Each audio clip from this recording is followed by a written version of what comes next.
Hello, ChatGPT. Oh my God. How's your day going? Oh, ChatGPT is nicer to me than my fiance. I'm going really well. How are you? Well, look, the first things first. Let's set some boundaries for this podcast. On How that. did it take you, like 20 seconds to mention that? The rate cuts, I feel like, is then adding more fuel onto the fire. I'm impressed with your idea. You should maybe get a consulting position. Banks are a little bit cheeky with that. There are a couple who have done it. Can give you an extra borrowing capacity to get the next property. This is what I would do if I had $100,000 and I didn't need it for 3 years. Can you please give us the answer and full analysis on this? This is a classic example of exponential growth. Let's break it down. Welcome to the Rate Drop Podcast. I'm Dom Trimboli, founder of Refinancer, and as always, I'm here with Rob D'Agostino, the Mortgage Broker of the Year, Cheers, Dom. Pleasure to be here, as per usual. and Patrick Stewart, a multiple-time Platinum Broker. Thanks, Dom. Nice to be here.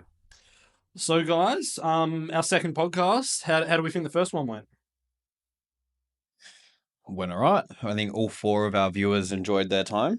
4? All four of them. That's pretty generous. I know. Maybe. Let's go three. Let's go three. Okay. No, it was really good. It was really good. I mean, covered a lot of really interesting topics. Answered the age-old question, gorilla versus man. Who would win? Important topic, that one. We did that well, yeah. Yeah, provided a bit of value, had a bit of fun at the same time. So, no, it went well. Now, I was going to say, I'm a bit upset that I missed the memo this week, though. You two both have the same outfit. God's sake. What's going on how there? did it take you, like 20 seconds to mention that? I had to. Yeah, no, I think we need to start coordinating our outfits, Dom. Well, look, the first things first. Let's set some boundaries for this podcast. There Okay. will be no talking about mums, Yep. no more mentioning of outfits, and no more mentioning of hairlines. Are we good Yeah, with that? well, a lot of that's directed towards Paddy. I haven't said anything. Well, last podcast, you cracked the mum joke and you cracked the bad hairline joke. towards Dom. The mum joke was a layup. It would have been rude if I didn't say that. It was set up for you. It was right there. I had to say it. But no, I'll be good. I'll keep my mouth relatively shut. Speaking of big calls, Westpac made one a few days ago with a forecast for where the cash rate's going to go. They're predicting in the next 12 months we're going to see another 1% decrease. They're predicting 2 decreases this year and 2 next year. Are we buying that, guys? What do you think? It's pretty crazy. Pretty crazy outlook they've given, but there's a bit of crazy stuff happening in the world right now. Yeah, it's definitely bearish for sure. I don't think it's that far off the mark. I think definitely, given the last few rate cuts, like how many has there been so far? There's been 2.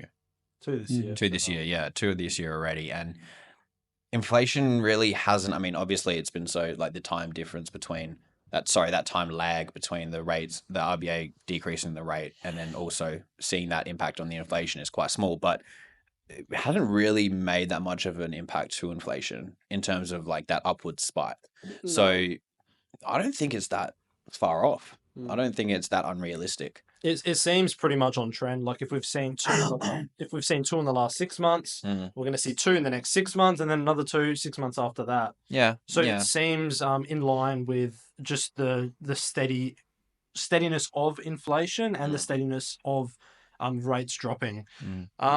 But I guess what do we think that's going to do if Westpac's predictions of a whole 1% in the next 12 months are true? What do you think about that, Rob? Well, they definitely need to be very careful about how quickly they cut them. Like you said, they need to space them out. If they cut them too quickly, people get excited, people start spending again, inflation rate goes back up, and maybe rates won't drop as low as what people were saying, or maybe have to go back up quicker than expected. But if they space it out, in the best possible way, maybe every 3 months, like you said, there's a little 0.25 cut. That's the best way to go about it. The flow-on effect is, 1% drop. That could be maybe an extra 100, 150K in borrowing capacity for people on a lending sort of side of things, which, I think we're just going to see the property market heat back up again. I guess what you're saying is a 1% drop would almost stimulate the economy way too much. So they're sneaking these little 25 basis points in every couple of months, just so it's not lighting too much of a fire Yeah, And correct. It's even just with the two cuts we've seen this year, February, May, they're not too close together. So we haven't seen people get too crazy already with their spending. Obviously, the recent cut's still pretty fresh. We're still yet to see the flow-on effect of it, but yeah, spacing it out's the best way. yeah. What do you think, Paddy? Has the RBA learned from their mistakes over COVID, where they were just slamming those rate decreases and people losing their heads? You'd hope that they did. You'd hope that they did. I think their behavior recently kind of reflects that they're taking a much more conservative approach to the rate changes that they might not have otherwise done during or pre-COVID. Obviously, different person in charge. Phil Lowe's not there anymore, so it's going to be interesting to see how they handle it. But Rob kind of hit the nail on the head: is that they have to be so delicate. Yeah. From if you're looking at how it's going to impact property, I don't honestly think the impact will be as big as people think it might be, because the price direction and like how popular the market is, I think is more to do with the fact that there's just no property out there and everyone needs to buy. Yeah. So, the rates going up and down, like, yes, it will have an impact to a degree, but it's not going to, I don't personally think it'll be the difference between, there being a massive influx of purchases and vice versa. It's a very, very interesting point, actually, because ultimately the problem of not enough supply is at the forefront, and rates are almost secondary, where maybe like rates going down is nice, it's going to have some stimulus, but maybe it's just not having the stimulus we think it will, just because at the end of it there's just no property. Well, that's it. Well, and then like case in point, you look at when the RBA dropped the rate to, was it 0.1? I think we bottomed out at during COVID. Obviously, prices went crazy. Everyone was buying and refinancing and doing whatever left, right, and center. And then rates went up, and everyone was like, "Oh, this is going to be Armageddon."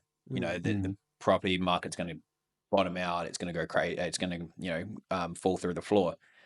And it did the exact opposite. Yeah, what an epic fail, hey? It did the exact opposite. It continued to grow, and there were some times where that growth slowed, but it never stopped really going up.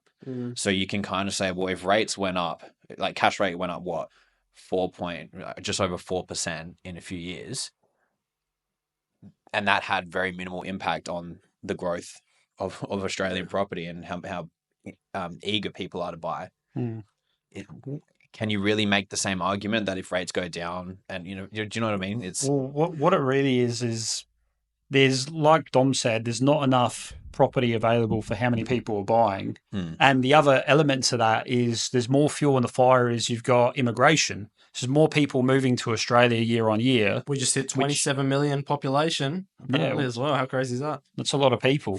And there's not enough houses, and more people are moving every year. And, the government said they're trying to build X amount of houses, to be able to accommodate these people, but we're not building enough houses for how many people are moving here and how many people are already here.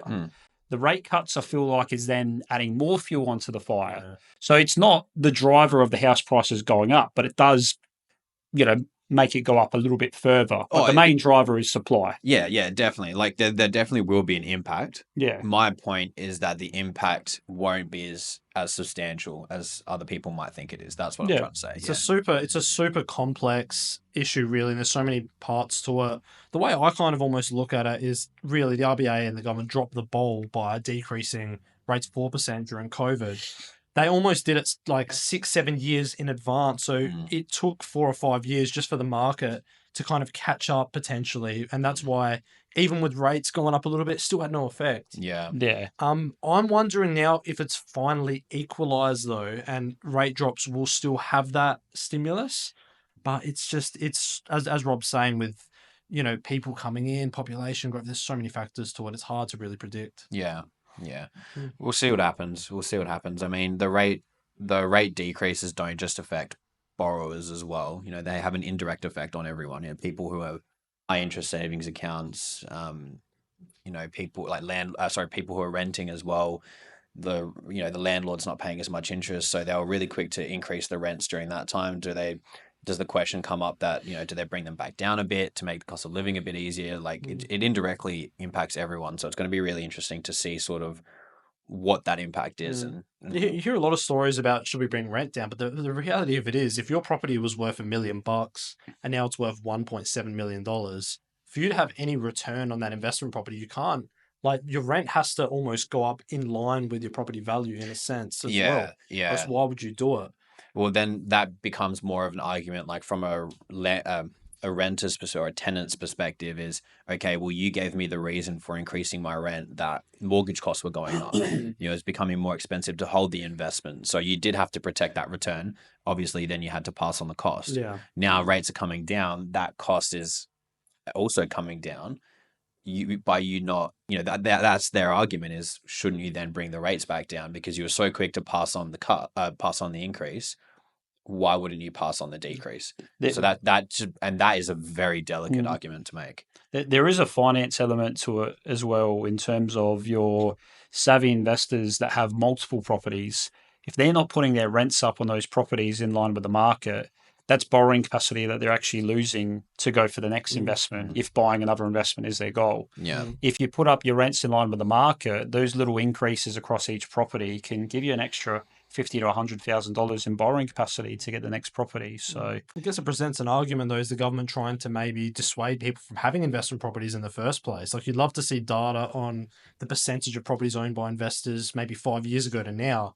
Like, I imagine that's probably dropped a little bit with owner-occupier capacity going up. Yeah. But, like, maybe it's just the way where, the government's really pushing you to just maybe not have as many investments as a way of solving the housing crisis. But who knows? who knows? Who knows? yeah, they're definitely trying to make a bit more of a even playing field for to get more owner occupiers into the property. With higher taxes, a lot more restrictions on landlords, and giving the tenants a lot more rights. So Yeah. it's definitely something to watch the investment property space over the next few years to see what changes might come in. One thing's for sure, though, as long as negative gearing is here, it still is a worthwhile exercise for anyone to have an investment property, because the negative gearing tax credits are just insane if you're a medium to high income tax earner. Well, that's a income massive earner. talking point, really, because there's a lot of talk where people say a lot of people that want to get into the market as an owner occupier think they should abolish negative gearing to get investors out of the market and bring more stock onto the property market. And it really begs the question, if negative gearing gets abolished, will that kill the investment space, or what type of impact would it have? Well, it would definitely make it harder to incentivize people to have investment properties. I think a more sort of compromisable solution would be maybe, if you have two investments, like a mum and dad investor who is, maybe they each had a property before they met each other and they bought an owner occupied, rent the original ones out. 2 or 3, you can claim you can have the negative gearing benefits from that, but then maybe you cap it at a third property in your name or something like that. But then it gets, that's to stop those people from having, the stories that you see online. I've got 75 properties. I've got 80 properties. I've got all these properties. And then, you've got John Smith, who's 24 or something, and can't get into his first home because he's getting outbid, or I think the argument would be that the land tax changes probably take care of the multiple property owners, because it does slope massively. Yeah, but then it doesn't cover people with apartments, for example, or like dwellings with hardly any land. Yeah. So it's not actually the worst point. It's kind of interesting, actually. It's very much a watch this space, see how it goes type situation. Yeah. And even on the negative gearing point, because you could argue get rid of it, then it's more affordable. But if there's no negative gearing, it's not going to incentivize developers to kind of create housing as well. So we've kind of created this system where you need negative gearing so that there's investors allow developers to develop, which creates more housing. Yeah. But again, even that's a super complex statement where people could argue against it. So guess we'll have to watch this space. There's a lot of arguments for it. There's a lot of arguments for it. Having a bit of trouble there, Paddy. Today, Junior. Jesus. There's a lot of arguments for it. There's a lot of arguments against it. And it really comes down to, I don't know, each individual's view, really. I'm impressed with your idea, though. You should maybe get a consulting position with the government, too. I guess it's an interesting proposal, like some sort of compromise where negative gearing up to a certain cap or a certain amount of properties to get rid of those proper, 40, 50, 60 properties. Yeah. The people that have already done amazing and they're already they've already made their wealth, you know, I guess to stop those people from still going, but to allow people to get 2, 3 or 4, those smaller smaller scale sort of families or Mm. people would be a good option. Yeah, like you don't want to stop the mum and pop investor having 1 or 2 investments, but you probably want to stop the person hoarding 40. Yeah, Is probably correct. where it stops. Yeah. But then how do you put a cap on that? Is a number of properties, is it land, is it value? It's becomes more complex to Yeah, run. and then obviously, getting that law, I guess, passed through, getting it applied, it really depends on who's in power at the time. People find loopholes too. Maybe they buy certain properties under trusts or companies or Yeah. different types of entities to avoid it, or Yeah, who knows? so it'd be Who knows? interesting. Very, very interesting. Yeah. So, what's the flow-on effect or the result we've seen from the rate cut in May? Have you guys noticed any changes? Change. No new changes that I've seen. Like that, for example, like the obvious one is clients have higher borrowing capacity. And they have cheaper repayments and they're getting charged lower interest. Like those are the 3 obvious ones. Seen a pretty big drop in obviously those commitments. So people's borrowing capacity has increased quite a lot. So applications that might not have been servicing or might have been too tight previously and now being able to be looked at again. And it's really good that the lenders, regardless of when you submitted that application, they're applying that new rate discount to the servicing calculations. What's the lag time of that? Like, let's say the rate happens first, the rate drop changes on the first. When are lenders actually showing the effects It's of that? usually about 2 weeks. So they will come out pretty much as soon as the RBA announce it and say, yep, we're doing the right thing. We're dropping rates by 0.25, 0.15, whatever it is. These changes will come into effect as of, the X date, which is usually reasonable. like, for example, in May, the rate cut in May, ANZ were one of the first to pass it on. I think that was on the 30th of May. Yeah, and then the rest of them were all the week after, so the first week of June. All of them roughly 3rd of June onwards was Yeah. a lot of the other ones. Yeah. I did notice, so they all passed on the rate cut, but did you notice that they all increased their HEMS? Yeah, well, the HEM increase is always going to happen. That's. I mean, So they give a little, they take a little. Yeah, Yeah. the quarterly. I mean, cost of living is going up. Obviously, the average household expenditure measure would go up. It kind of makes sense.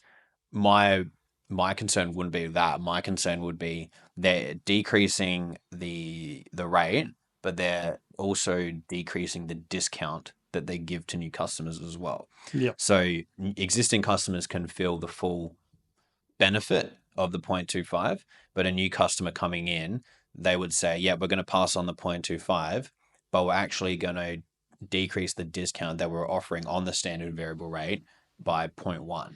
So new customers coming in might only actually get a rate 0.15 cheaper than what they might have done if they had refinanced earlier. So banks are a little bit cheeky with that. There are a couple who have done it. Speaking of banks being a bit cheeky, can we all just take a moment to talk about how quick they now pass these rates on? It's like, is there a guy waiting there just with his hand on the button? They've press releases ready to go. They'd have to. They'd have to. They got a bad rep last time during COVID, I think, because there were so many rate cuts. A lot of them took a lot longer to make a decision, or they just took a few weeks. There were a few banks that didn't pass on the full cut. That was the big drama during COVID. There were some that instead of passing on 0.25, we're only going to pass on 0.2, or there may have even been some that passed on 0.15. They're just trying to give the user no outlay. It's like, hey, we've passed it on 1 second after, and the full rate cut. Leave us alone so we can, go back to our business. They just don't want bad reps anymore. No. They got such a bad rep last time from that, that they just want to pass it on straight away. We've passed it on. Don't hassle us. Yeah, well, there's actually a specific lender in one of the northern states who didn't pass on the Feb decrease, and they got rinsed in the media for it. Yeah. And they lost a lot of customers from it as well. Yeah. So it just means like, look, you pass on the discount, you keep people happy and just play on. Yeah, it's a numbers game. They're making less money by not passing it on now because of bad press. Correct. That's all it comes down to. Yeah, Correct. bad press. And if you're a customer of that bank and they don't pass on the cut, you're simply going to refinance your loan away to another lender at a lower rate straight away. Yeah. It's just not worth it to lose that business. Correct. Yep. Correct. Yep. All right, guys. So now we're going to get to today's global topic of the week. And it's, I guess you almost say it's more of a product in a sense, but I've been looking into AI glasses lately. So this is a thing that's kind of taken the world by storm over the last few years. Do you guys own a pair, or have you heard much about them? What AI glasses is in, like, they have AI embedded with it, like tech within the glasses themselves. Yeah, so at the moment there's kind of like two varieties, right? You've got something like the Ray-Ban Wayfarer glasses, which focus on filming but not displaying video on the glasses. Then alternatively, we've got the Virtue Pro XR, whereas they don't film, but you can watch a screen on your glasses. It's crazy. Yeah, Wow. That would be almost too trippy. I wouldn't be able to get used to that.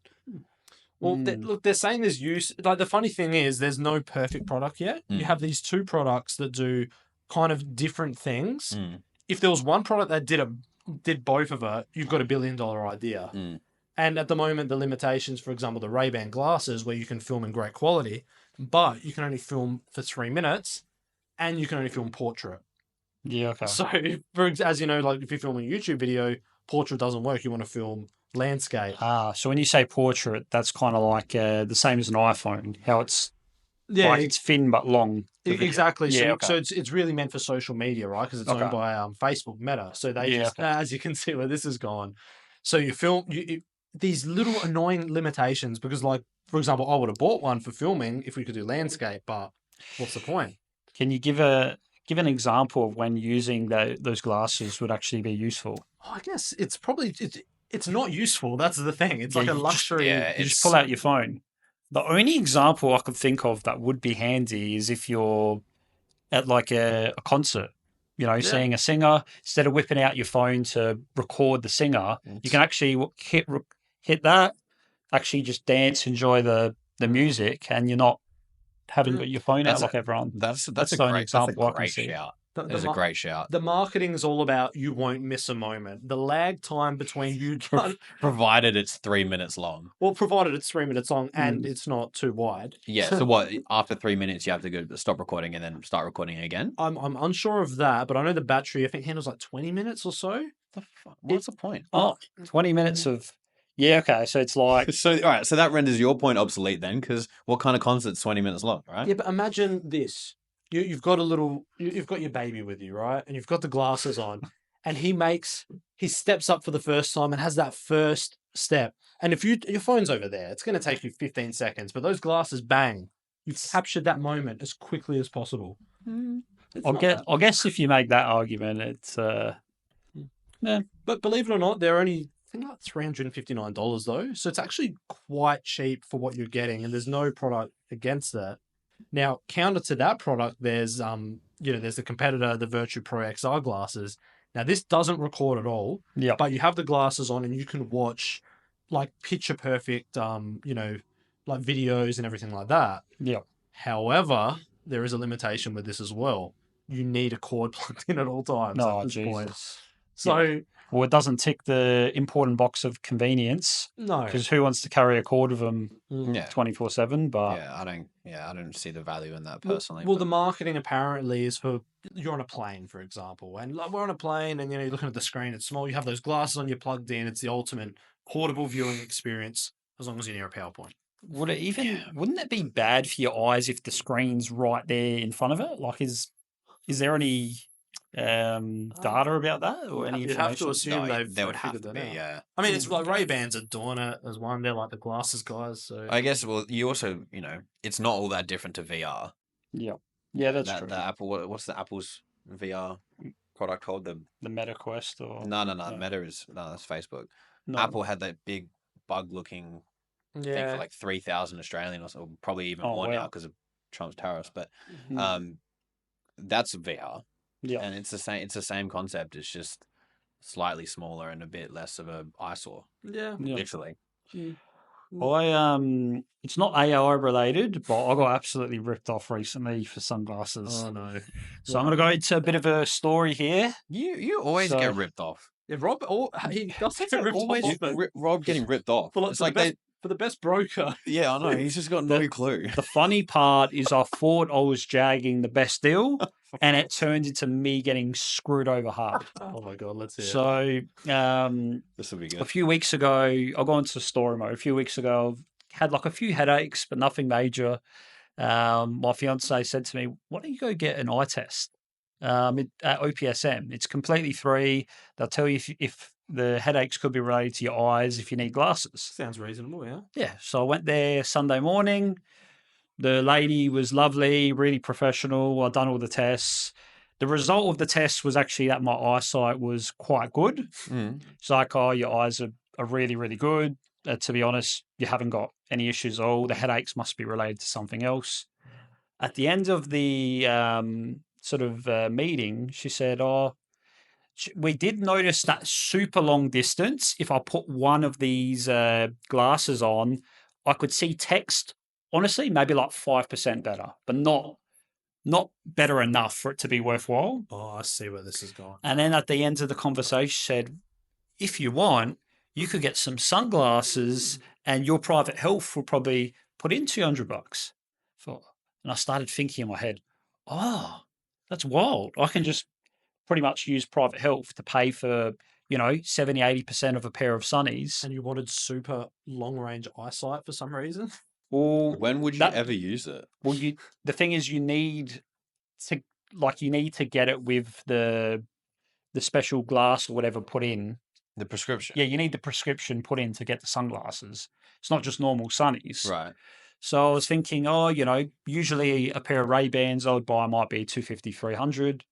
I'm gonna maybe go $100 out of pocket. Private health chucks in $200. Oh gosh. Bit of a jag. I went up there and I got so deep into it. I started trying on all these pairs. I found a pair that I really loved. I went up there, and when she started quoting me, she's like, "Yeah, the glasses, $260. But when you put the prescription in, it's $100. When you put this in, it's $60. You got If you want the warranty." Yeah, just all the add-ons turn a $300 pair of sunglasses into like $550, and I should have just pulled out, but I was so didn't you? I don't know. So you bought a product you didn't even need for $550, and please tell me you got some rebate. Well, I did the $200 from private health, but I still ended up paying $350 out of pocket. So I don't think you got. I ended up paying more than what it would have cost me to just go walk out and buy the same sunnies without the prescription. I don't think you got ripped off. I think you're an idiot. I think I'm you bought a product definitely you a bit of don't an need. idiot. Definitely a bit of an idiot. The other thing is it's almost the same style as the other pair of Ray-Bans that I have. You already have the same glasses. Practically. This just gets worse. So I went into it at the end of that meeting. I was like, oh, awesome. I'm pretty much going to get a pair of sunnies, 60, 70% paid for. In the end, I paid the same. So Rob, after hearing this story, I think I'm getting headaches. I probably don't want my clients hearing that because they might think I'm not the best finance man for them. But I can assure everyone it's just a once-off. Usually I'm good with my money. Don't judge me. What about no? You say you're good with your money. Why don't you tell the audience, all five of them, about all five? We got a new one. We got a new one. About your tuxedo story. Oh, I'll tell the viewer about the tuxedo story. So you're saying you're very certain this is a once-off. I'm going to make it very clear that it's not. Yeah. Okay. So tell them about the tuxedo. Well, I have a very, very busy life. Here at work, I'm pumping a lot of hours. Outside of work, full-time partner. I like to do my gym. I like to do my soccer. As opposed to the part-time one. So very, very busy man. Yeah. And it came up to an event. It was a black tie event. Black tie, which means you can't wear a regular suit. It needs to be a tuxedo. Oh, right. Yeah. And I left it so last minute that I found a place here on the parade, honestly, a 2-minute walk away. You window shopped. I seen the suits inside look pretty good as I walked past, and I thought, this place is nearby. I may as well just buy it here. So I went in. They haven't got prices on top of. They haven't got price tags on any of the suits. That's your first red flag. I told the guy, hey, I just need like a really nice black tuxedo. How many times have you worn this tuxedo, Rob? I have worn it twice. Okay, twice I have is worn it that's twice. a little more palatable. Yeah, I have worn it twice actually, so I'm pretty happy with that. Mm. And in the end, I tried it on. I really liked it. It was a nice older gentleman that was serving me. He was, he was making me feel good. Oh, that looks amazing, mate. That looks ripper. I'll rub your arms. Yeah. He was talking me up. You look so muscular in that. He was talking me up, and honestly, he quoted me the price. It was like $900, which I feel like if I shopped around, I could probably get a similar suit, tuxedo, maybe 600 elsewhere. Mm. But the event was 2 days away, and I was in too deep, and I just bought it and went with it. I want to see you wear that 9 times. I've worn it twice so far, and I think I bought it in September last year, and I've worn it twice so far. That's okay. I started off by wanting to give you shit for it, but $900 for a really nice suit isn't the worst thing in the world. My thing was that you could have just hired it, because at the time we didn't know of it. Like, obviously everyone needs a tuxedo, I guess, but you didn't know. You needed it for that event. Yeah, I needed it only for the one event. Correct. Coincidentally, another black tie event popped up in March, the Broker Awards, the Better Business. Which you won at? Which I won. I won an award, and I wore the tuxedo. There you go. And I think I looked nice. So, Rob, are you saying it's not you that won the best broker? It's actually the tuxedo. Maybe I won that award because I looked the best that night. This went from you talking about a bad purchase to you promoting the purchase. Maybe that $900 on the tuxedo is a really good investment. It can win awards for you. So, guys, the property market at the moment, what do we think is going on with property? Has it decreased? Has it increased? Is it just a very stable trend? Paddy, what do you think? I think it's pretty stable at the moment. I mean, I haven't really seen too much of a difference in the last 3 to 4 weeks that I did before. So I think it's still trending upwards, obviously, but I don't really see it going down or. Has the rate drop absolutely, given it that oomph, or it's still too early to say, I think. I mean, the rate drop really only happened less than a month ago. So it's remains to be seen. But yeah, I reckon when we see that next rate cut, I reckon that's when we'll see a little bit more activity. We'll see things really heat up. But yeah, no, it's been a little bit still hot, but it feels like that rate cut hasn't made a massive difference just yet. Yeah. And it's too early. We could start seeing some new trends in the next month. There's usually that lag, isn't there? You don't really see the impact of those rate cuts, at least from the property point of view, for about a month or so. Yeah, 1 to 2 month lag for sure. Yeah. Well, how about this as a question, right? You're someone who wants to buy an investment property. Let's say you've got an eye on something that's $1 million right now. Westpac's just told you in 12 months, the interest rate will drop by a whole 1%. That $1 million property today, generally speaking, what would that be costing you in 12, 13 months? Are we thinking just a nice little 4 or 5% over 12 months? Or is this just all going to come to... Nah, I think 12 months, I reckon it'll be at least 100K more, at least. Yeah, that's a pretty good prediction. You could honestly see 100K growth, depending on where it's located a little bit as well. Of course, there's so many factors with property, but just generally speaking, a 10% increase. Well, let's assume a house on a decent sized block in a good suburb close to a city. That's going to see 100K growth, you would think, pretty easily if rates are cut by an entire percent. The property market heats up over that 12-month period.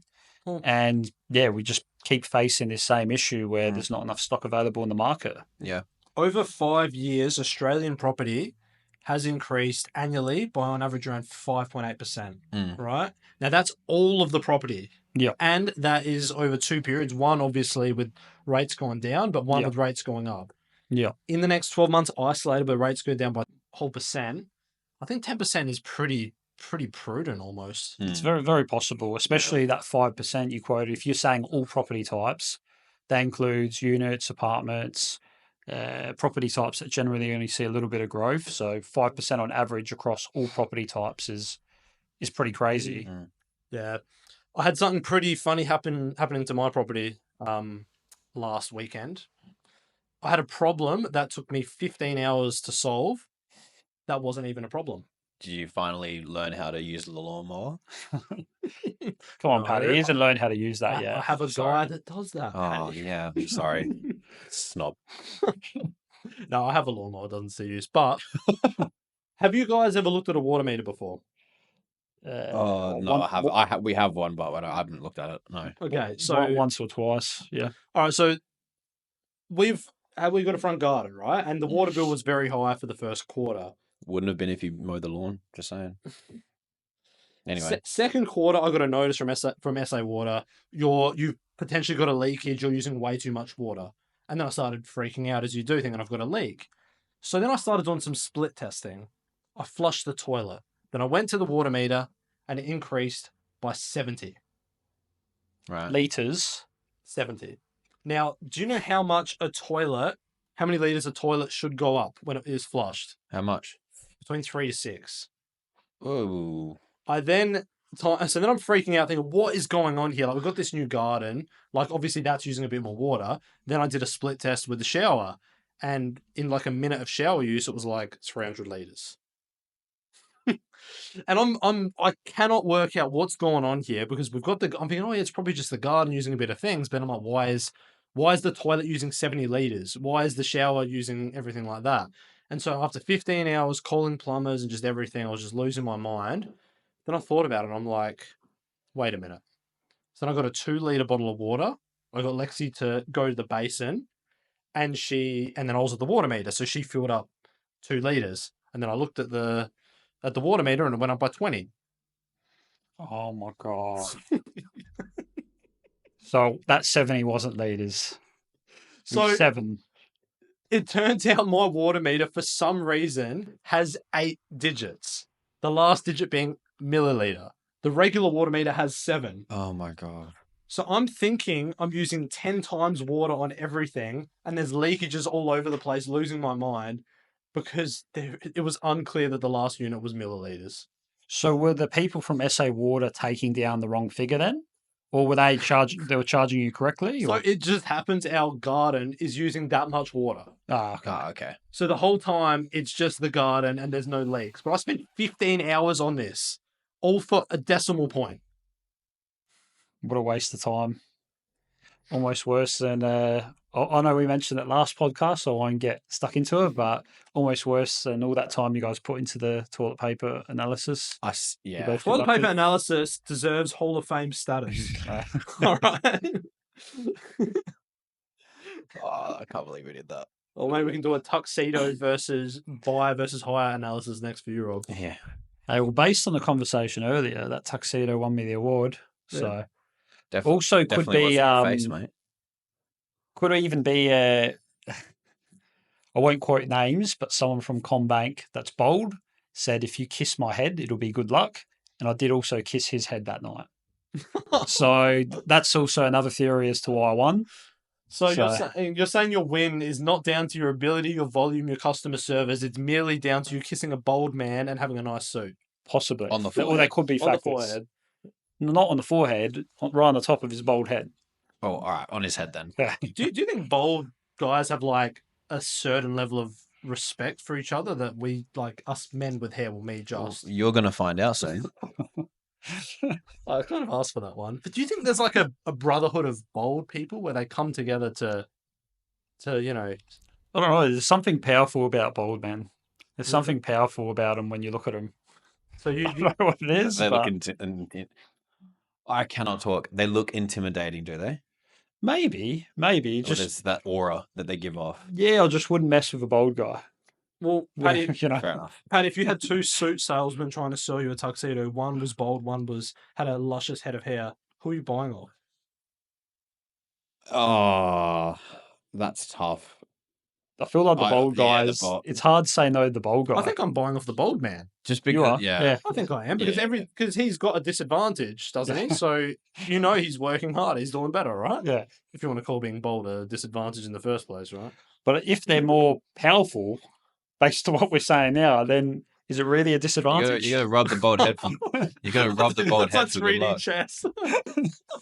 Dom, I have a question for you. Let's go. You got 100 grand. Okay. What are you doing with it? What am I doing with it? And the assumption is It can't be fixing your hair after you go bald. You can't spend it on a turkey trip. You said in the video, no tax on his hairline. We've done twice already. I had to. Oh. I had to. You can get your teeth the in the turkey's face. only like 7 to 10 grand, by the way. I can go 10 times. Then you Good can get the rest investment. of the things that's wrong with you fixed. Get some calf implants as well. Yeah. Turkey's Johnny good. Drama. Turkey's good, but I prefer chicken. Oh, that's such a bad joke. Please leave. That's it. That's all, guys. We're done. Wait, that's almost the worst joke I've heard this week. How can there be a joke worse? No. I've bad. had 2 instances this week where 2 people have said jokes so bad that both have apologized to me after. Oh shit! I think So- Paddy that's apology worthy. I'm not apologizing So- for that. That was gold. I'm going to go into a few stories here. I know it takes us off track, but All right, let's hear it. I just need to talk about it. Let's go. Monday night, I was on the way home from work and I needed to fill up some petrol. So I pulled into the petrol station, filled up, went inside, waited to get served by the guy there. I said, yeah, number 4 petrol. He goes, yep, that'll be $70. I said, all right. I said, can I keep the receipt? And I said this as I was paying. And he goes, yeah, but that's going to be an extra $2 due to the carbon tax. And he said it with a very serious manner. And I was like, oh, okay. I pulled out my card again and he was like, oh, no, I was joking. Just because everything's getting so expensive at the moment. Sorry, I thought you would get that. And it was just really awkward. And I was like, oh, okay. Well, that's number 1. That's ridiculous. Bad joke number 2 was yesterday. I called a lead that came for our system. So I called this man, and I basically at the start of the conversation I asked him, are you all right to have a chat right now about your inquiry? And he said, oh, I'm a little bit left, I'm a little bit forward, I'm a little bit back. I'm not all right. I'm balanced. And then I can't breathe out of cringe. And the conversation went really, really quiet. I actually didn't even say anything because I didn't claw into what he was saying. Yeah. So it went really quiet for about 3 seconds. And he said, oh, look, sorry, I'm feeling a little bit funny today. Anyway, let's continue on with the chat. And I said, oh, all right. And we just continued on with the chat. Look, we love our clients, all of them. That's the best. That's the best. That's a Hall of Fame client right there. Oh my God. The thing is, if I said, are you all right to chat now? And he said, look, I'm not all left. I would have got that. I would have went, haha, okay. Oh, you didn't get it. So the execution. No, the way he said it, I said, are you all right to speak right now? I got your inquiry. It's Rob from Refinancer. Oh, I'm a little bit left. Sometimes I'm a little bit forward, a little bit back, but I'm not right. And yeah. So his execution was the execution was so terrible that I didn't even know he was cracking a joke. That is so funny. I thought I just had I thought he thought I was someone else that had called him and he was just saying some weird random stuff to me. There's a big difference though, I think, right? The client, I think he had a funny joke. It was just execution wasn't quite there. And that's an okay interaction. But the other way around, you're the client, Rob, at the petrol station. Yeah. Yeah, I was the client. That joke was so... And the petrol station one was terrible as well. I was so confused. I've had that. I was gobsmacked. Yeah. Yeah. I pulled out my card. I thought there was legit pay the carbon tax. Yeah, I legit thought I had to pay another $2 to get a receipt for the petrol. I was thinking, what the hell? But I did whip out my card to pay. So it's just I've had 2 terrible jokes. And I would say they're worse than your turkey joke you just made. I actually agree with that now. That's not even for question. Yeah. Yeah. Anyway, getting back on track. Back to what were we talking about? 100. What would you spend 100K on? If I was to give you $100,000, what would you spend it on? Okay. If you gave me $100,000, what would I do with that money? Right. Yeah. Now the key thing for me is timing. Right. When do you want to use that money? Right. And there's no real one answer that covers all elements of timing. So I'm going to split this up into 3 sections. Right. Within a year, over a year, and over 3 years, right? if you need that money, if you need the $100,000 within a year, you put it in a high interest savings account because you need flexibility, right? Let's say you had to buy a house in 9 months, you need that 100 grand. Savings or offset is always the way, but the assumption here is no offset, right? Yeah, you don't have a home loan. You're assuming you don't own a home. Yeah. Because of obvious course. answer then, to an extent would be pay the loan off. but That's the easy one. It's risk free, 100 grand, put it in high interest savings, earn 4%. You need the money. Flexibility is key, right? Second option, you need the money in, let's say, 13, 14 months. 6 to 12-month term deposit could be your best option because you're getting a slightly higher interest rate. Yes, you fixed it in, but if you can hold out the 12 months, you're going to get a slightly better return. And the more interesting part is if you need the money, let's say you don't need it for 3 years. This is what I would do if I had $100,000 and I didn't need it for 3 years. I would split that money into 3. I would put a third into something like Vanguard, a third into the American Stock Exchange, and a third into the Australian Stock Exchange. I'd be diversified. And over 3 years, you're almost certain. Well, I'm not going to say certain, but the medium to long-term data will tell you should make about 11% or 10% per year on that. Wow. You might have a year where you lose, but over 3 years, you are overwhelmingly likely to come up about 30% better. Whereas that would outperform a savings account of 3 lots of 4%, let's say, which is 12%. You could even dip in some money throughout that 3-year period as well. Yep. But that's probably what I would do. And a good example of that is if you had 100 grand, but you needed, let's say, 150 grand to buy a house in 3 years. That's the perfect example. You put it there, set and forget, save money in the meantime, and you take it out with the maximum benefit. Yeah, okay. You wouldn't put it into crypto? Would I put $100,000 into crypto? Sports bet. Sports bet.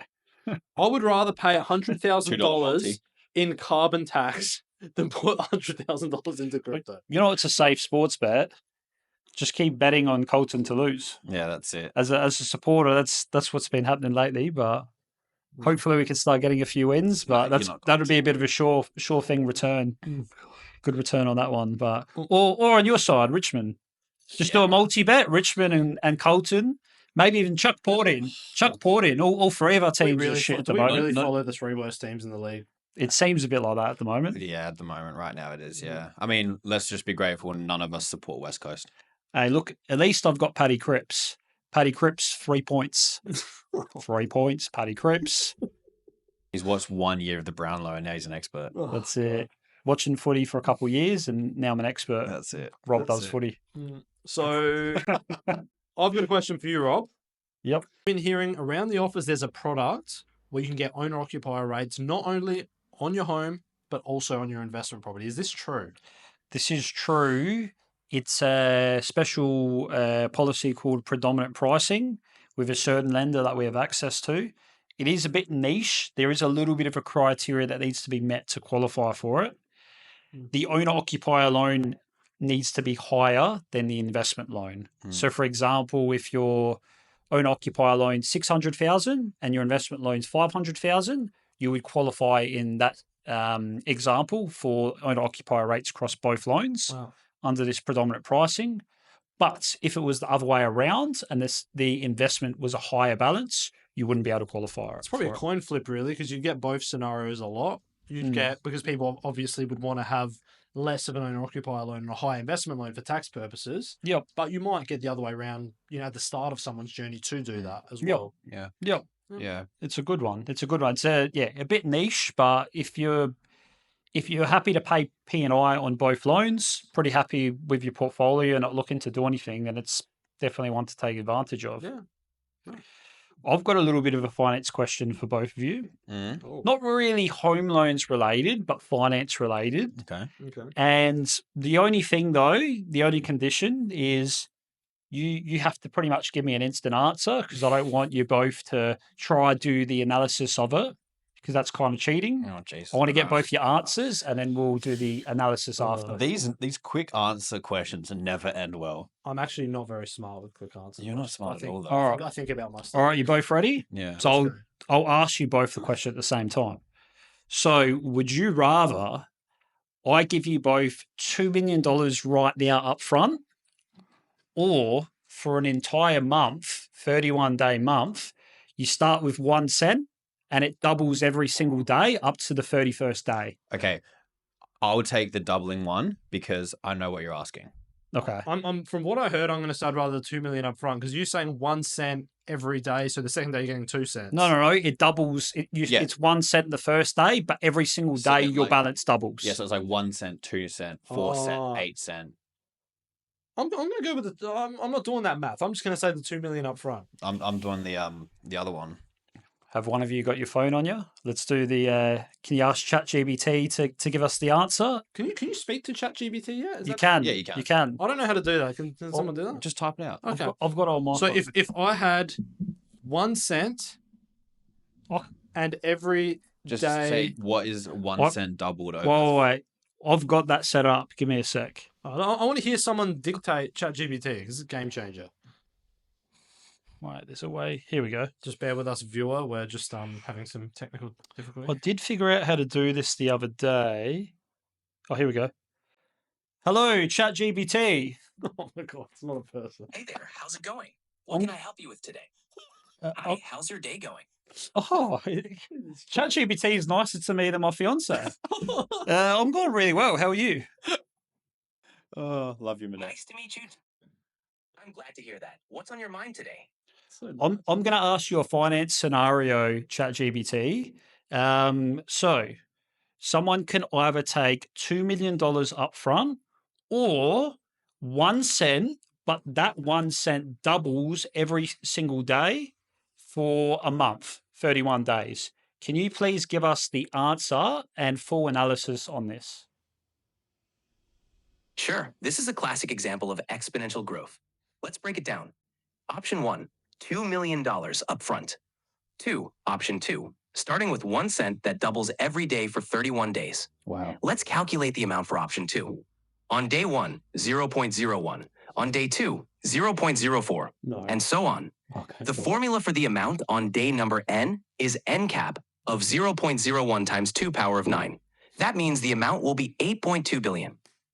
N times the amount. So on day Are you sure billion? I thought it comes out in million. So on day 1, it's 1 cent and every day it doubles. You sure billion is the answer? That seems too many. Yes, let's clarify that. On day 31, the amount is calculated as 0.01 times 230 equals 1,741,824. So 0.01 times 1,741,824. 10,748,024. So it's about 10.7 million. Oh, Not a 10.7 billion. million.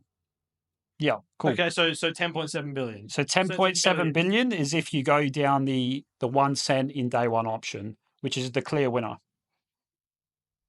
Exactly. The doubling option definitely results in a much higher amount. So, taking the 1 cent that doubles every day for 31 days is the much better option compared to taking $2 million up front. I'm not calling that an L for me. Okay. That's a big loss. ChatGPT, me and Dom like you a lot better than our friend Patrick here. Can we get you on the podcast to replace Patrick next time round? I was right. Haha, I appreciate the offer. I'm always here to help out with any questions or discussions you have. Let me know if you need anything else.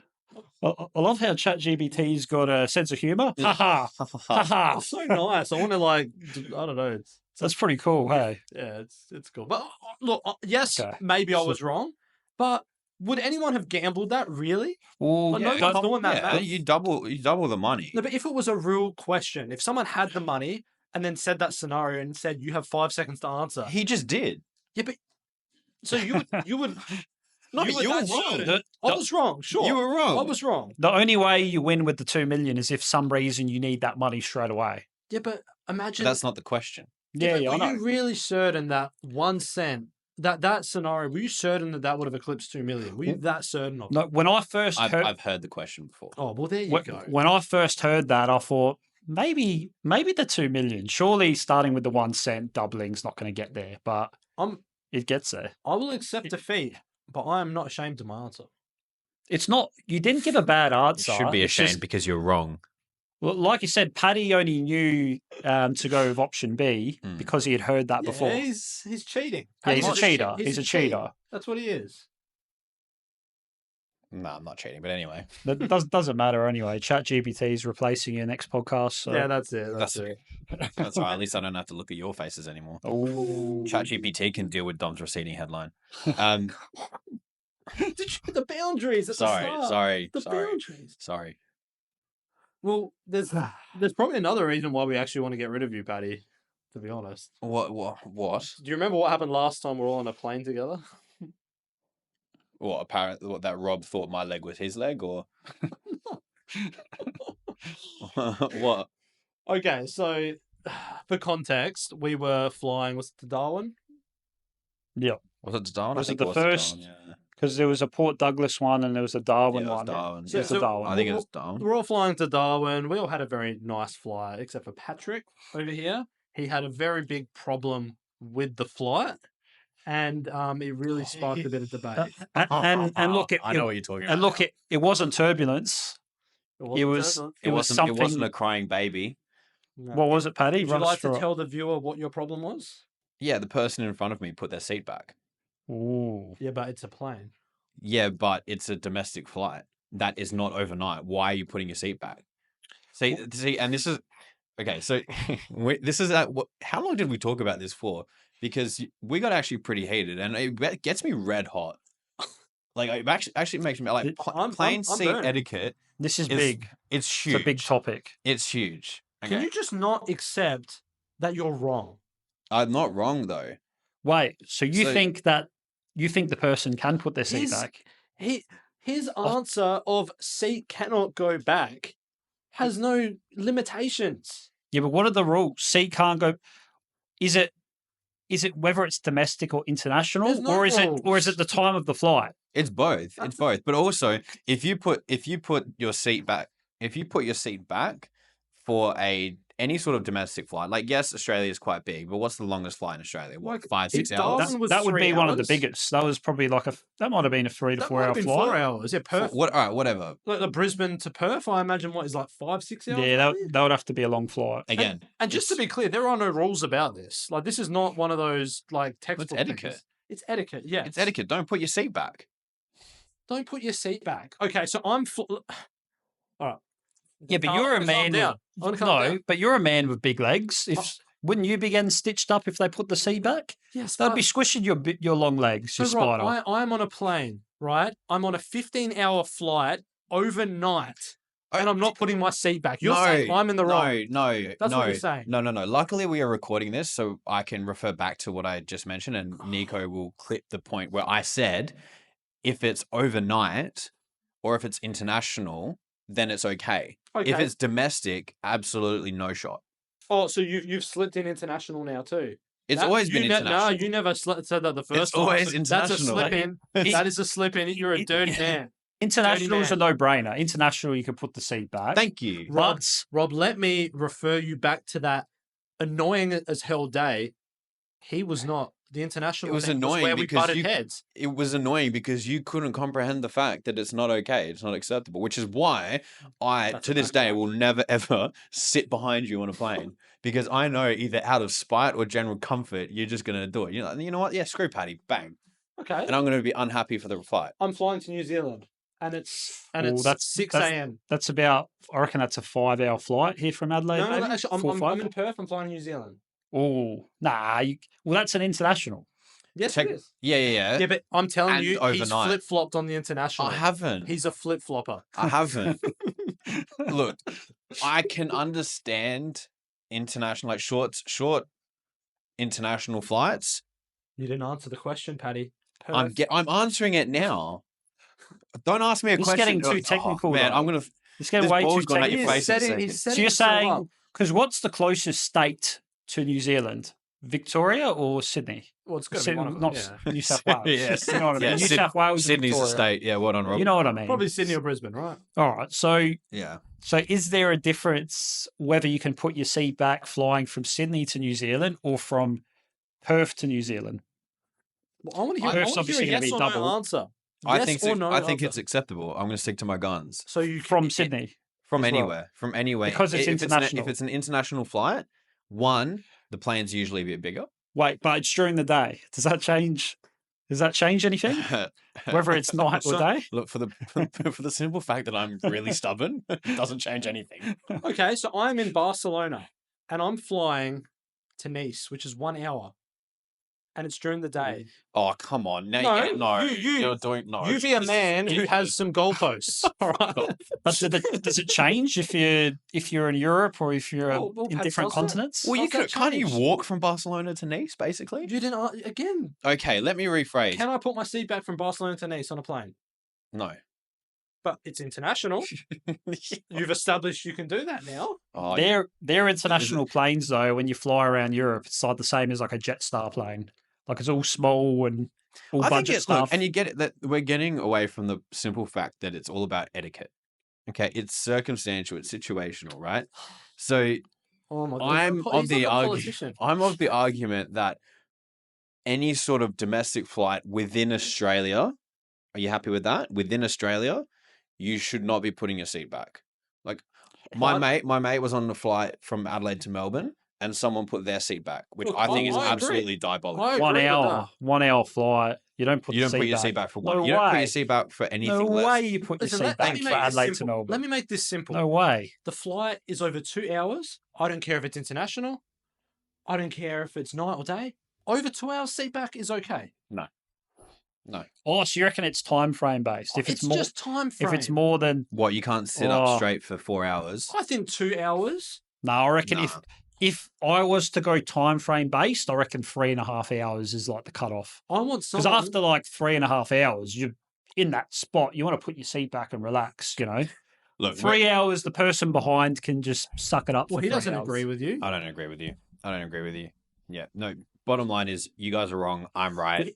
But it's all about. Does it matter about the person that's behind the chair? No. Like, what if it's a pregnant lady towards the end of she's close to giving birth, you know? She shouldn't be on the plane anyway, but I get your point. I get your point. Okay, but then the person's like, oh, maybe I shouldn't put my seat back. Or do you reckon it doesn't matter? I think it's okay to put your seat back. However, if she says, hey, I'm pregnant, could you not?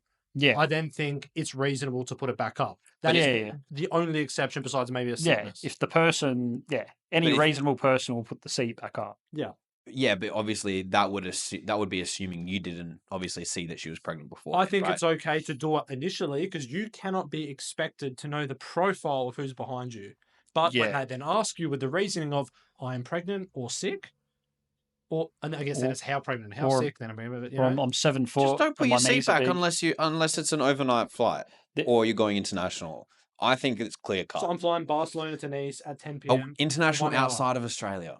You're flying from Australia somewhere else because nowhere is close to Australia apart from So Paddy's rules vary depending on your continent. His rule is just there's no you can't set in stone. I'm red hot.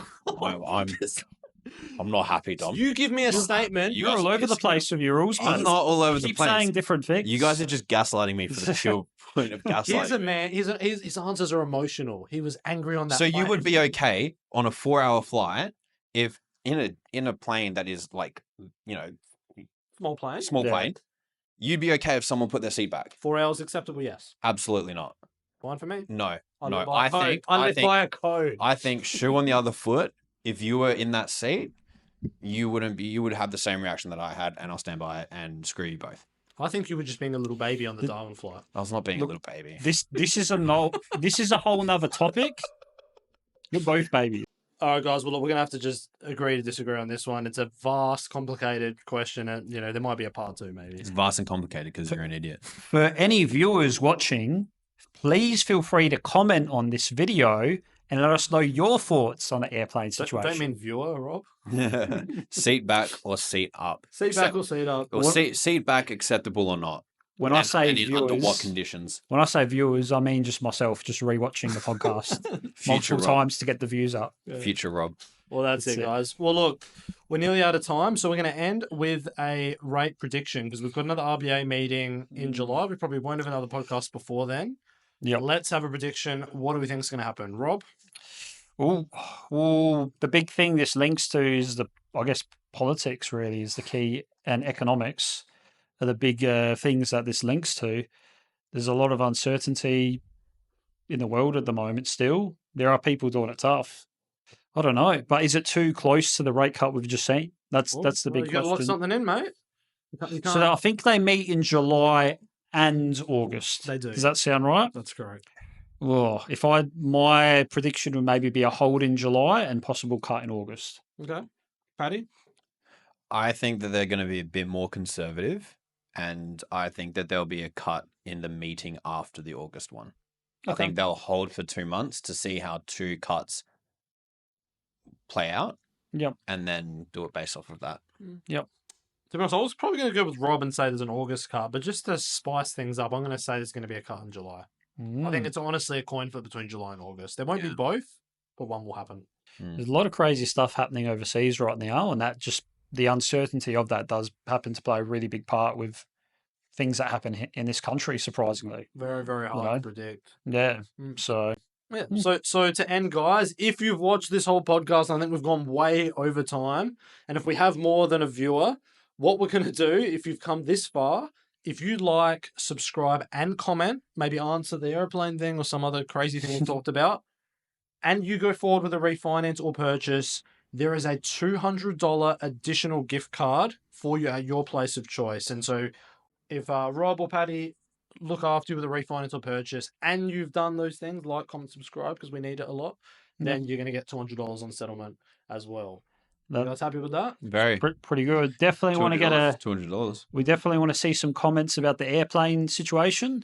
It'd be nice to see a comment about if people think I did get ripped off with the sunglasses and the suit or not. I think these are pretty important topics. I think you'll find a lot of the comments will just be saying you're an idiot. Yeah, there's many press from you. They'll be from you. Yeah, all my burner accounts. Yeah. All right, guys. Well, that's episode 2 of the Rate Drop, and we'll catch you next time. See you guys. I didn't know I had to say goodbye. No, you probably don't have to, but I just thought I would.